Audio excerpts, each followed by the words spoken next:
After winning the Battle of Uhud, Abu Sufyan became confident and declared that they would not leave the Muslims alone. So, Abu Sufyan began preparing an army of 10,000 men. To understand the scale, 10,000 men is equivalent to the entire population of Medina, including all the adults, women, and older children.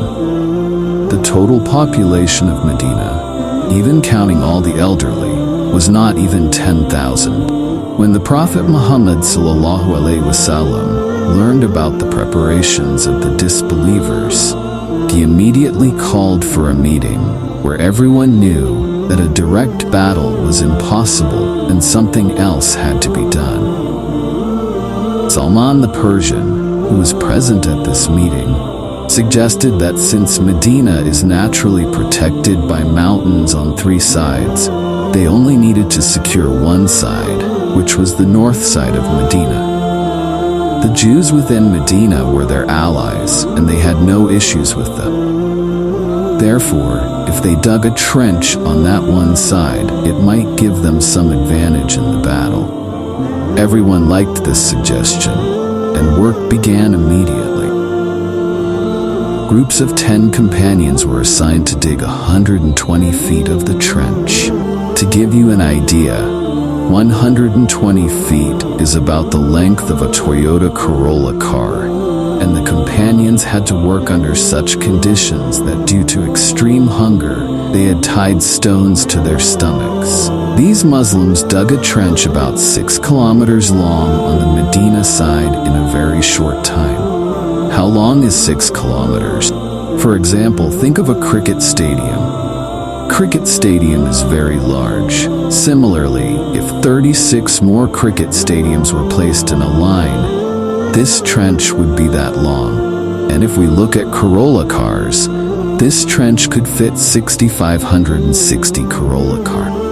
While digging, there was a massive rock inside that couldn't be broken despite much effort. At that moment, Prophet Muhammad said that it was a problem. He raised an axe to break the rock and struck it hard, saying, "Sham, Syria is mine, and I can already see it in front of me." Then he struck the rock again and said, "Iran is mine. I can see it as mine from before."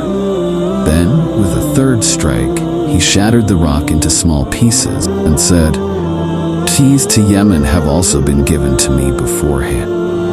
The companions present were amazed as they witnessed a miracle burn of the. But Iran, Syria, and Yemen were superpowers. How could they conquer them? But today, we know that Iran and Yemen, all these regions, came under their control. At that time, the hypocrites began to laugh, saying they had nothing to eat, were standing with stones tied to their stomachs, and had 10,000 soldiers ready to kill them. And these people are talking about conquering Iran, Syria, and Yemen. When the army of the people of Mecca arrived, they were shocked and thought, "What is this? We had not imagined this." And they were overwhelmed. Honestly, if they had attacked directly, the Muslims would have faced a surprising attack. They could have annihilated them because their army was larger than the entire population of Medina. 2 soldiers came forward and just stared at each other from a distance. The Muslims were sitting there without any worry. If any of their soldiers came forward, the Muslims would kill them with arrows. This system continued, and eventually, a group of disbelievers became angry, somehow crossed the trench with force, and entered inside. This group included Abu Jahl's son, Ikrimah. But Hazrat Ali went and killed their leader, and they all retreated and fled. It was being said that the people of Mecca were losing the war, not the players. But here Abu Sufyan played a very strong game. We did not enter the ground, but the Jews inside Medina never liked the Muslim. If we could somehow reach an agreement with them, and if they attacked the Muslim women and children in their homes, Muslims would have to retreat and we would attack them. The Jews immediately agreed and destroyed all the areas they had planned against the Muslim.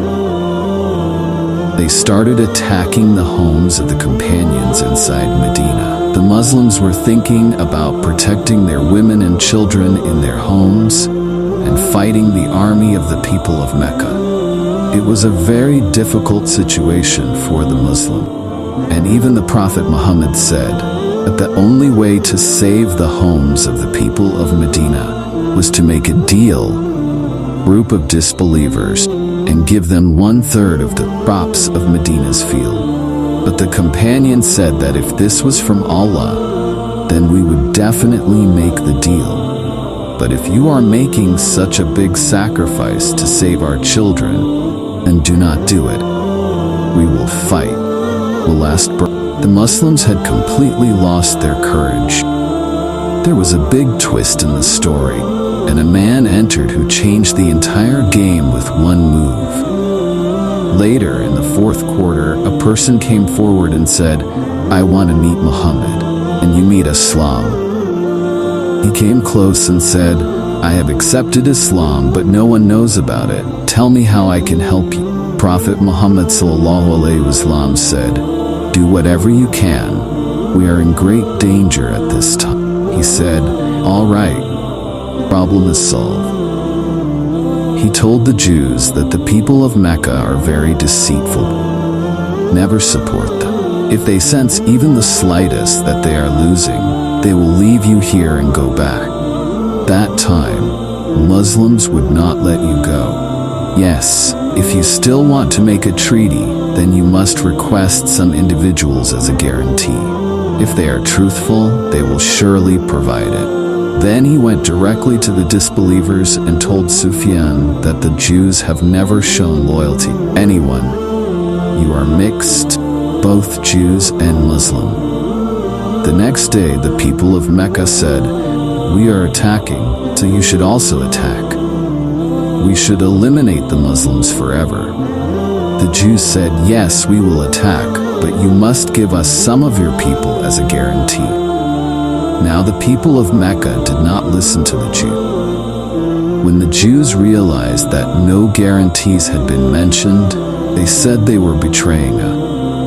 Thus, the relationship between the Jews and the people of Mecca was severed, and the Muslims returned to the situation because now their enemy was in front of them, and all internal threats from Medina were removed.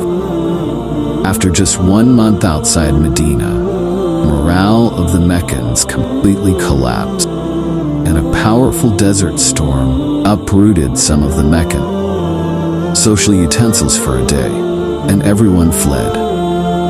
As soon as the people of Mecca returned, Muslims focused on the Jews. When they went to Medina, they made a constitution with the Jews that allowed Jews to live by their own laws and Muslims to live by their own laws. Those who committed treachery under Jewish law were given only one punishment. Their heads were cut off. We do this by killing our own women and children and then fighting with the Muslims until our last breath, but no one listened to him. Prophet Muhammad ﷺ ordered Sa'd bin Mu'adh, who decided that the children and women would be allowed to live, and the men's heads would be cut off. According to Jewish law, this was a lesser degree of punishment for them. After this, the whole world understood that nothing more could happen to the Muslims, and for the first time, Muslims became an independent and powerful state, and Muhammad ﷺ was a powerful king.